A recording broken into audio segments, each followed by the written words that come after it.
দেশে হাম ও হামের উপসর্গে আরও ১৩ শিশু মারা গেছে।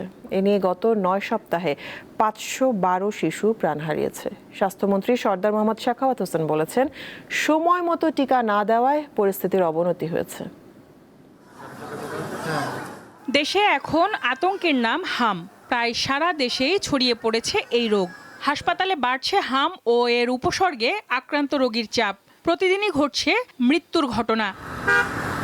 রাজধানীর বাংলাদেশ শিশু হাসপাতাল ও ইনস্টিটিউট প্রতিদিনই এখানে হাম ও হামের উপসর্গ নিয়ে রোগী ভর্তি হচ্ছে। শৈল গোটা গোটা ভরতেছে, ওই জায়গায় কইছে এটা হাম বলে, তখন অনে হামের লেগে অনে আবার শিশু হাসপাতালে ভর্তি হয়েছে। যখন টিকাটা দেয় এলাকার মধ্যে, তখন এরা জ্বর ঠান্ডা থাকে, তখন তো আর ওই টিকাগুলো আর পায় না। বাবুর ৬ মাস চলতেছে, তো ৯ মাস হলেই তো হামের টিকাটা দেবো না।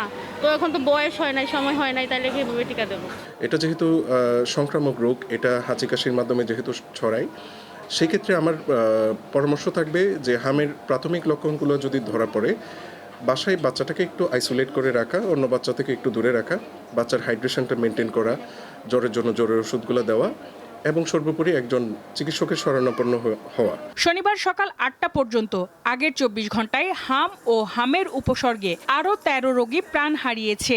এ সময় সন্দেহজনক হামে আক্রান্ত হয়েছে ৯৭২ শিশু, আর হাসপাতালে ভর্তি হয়েছে ৮৮৩ রোগী। স্বাস্থ্য অধিদপ্তর বিকেলে এ তথ্য জানিয়েছে। ১৫ মার্চ থেকে এ পর্যন্ত হাম ও হামের উপসর্গে মারা গেছে ৫১২ শিশু। এদিকে সচিবালয়ে হাম পরিস্থিতি নিয়ে কথা বলেছেন স্বাস্থ্যমন্ত্রী। রেড ক্রিসেন্টের পক্ষ থেকে স্বাস্থ্য সরঞ্জাম প্রদান অনুষ্ঠানে তিনি বলেন, বিগত সরকার শিশুদের হামের টিকা দিলে এত মায়ের বুক খালি হতো না।